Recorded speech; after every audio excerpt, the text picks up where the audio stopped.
हम बात कर रहे हैं उत्तराखंड सरकार हिम नदीय झील के टूटने से उत्पन्न बाढ़, यानी कि जो उत्तराखंड सरकार हिम नदीय झील के टूटने से उत्पन्न बाढ़ के जोखिम का जो मूल्यांकन करेगी उसके बारे में देखेंगे। इसे हम ग्लोव भी कह सकते हैं, glacial lake outburst food, GLOF। अगर हम देखें, उत्तराखंड राज्य सरकार ने 2 विशेषज्ञ टीमों का गठन किया है। दोनों टीमें राज्य के खतरे वाली 5 हिमनद झीलों के संभावित जोखिम का मूल्यांकन करेंगी।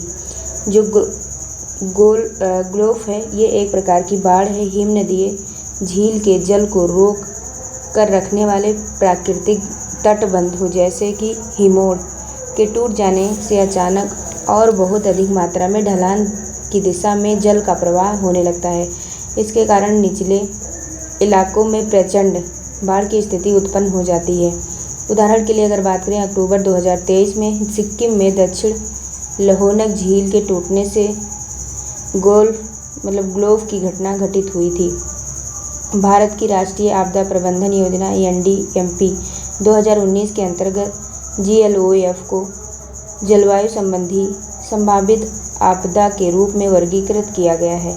भारत में ग्लोव की आशंका वाले क्षेत्रों में हिमाचल प्रदेश, उत्तराखंड, सिक्किम, जम्मू कश्मीर और लद्दाख जैसे हिमालयी राज्य व केंद्र शासित प्रदेश शामिल हैं। 2021 में भारतीय भूवैज्ञानिक सर्वेक्षण ने उत्तराखंड की 486 हिमनद झीलों में से 13 को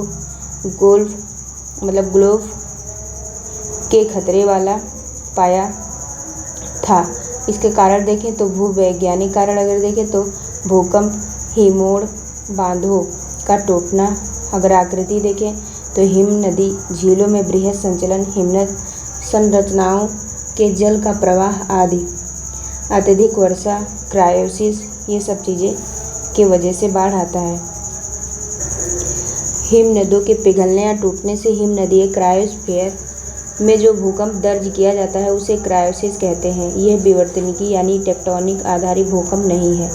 मानव जनित कारक जैसे जलवायु परिवर्तन, ग्लोबल वार्मिंग आदि। अगर हम ग्लोव के जोखिमों के प्रबंधन की रणनीतियाँ देखें तो इसके जोखिम वाले क्षेत्रों की पहचान और मैपिंग करनी चाहिए। हिम नदीय झीलों पर रिमोट सेटिंग और भौगोलिक सूचना प्रणाली यानी कि GIS तकनीकी की मदद से नज़र रखनी चाहिए। इसके जोखिम वाले क्षेत्रों में खतरे को बढ़ाने वाली निर्माण गतिविधियों पर प्रतिबंध लगा देना चाहिए तथा अन्य गतिविधियों का विनियमन करना चाहिए आदि भी काम कर सकते हैं।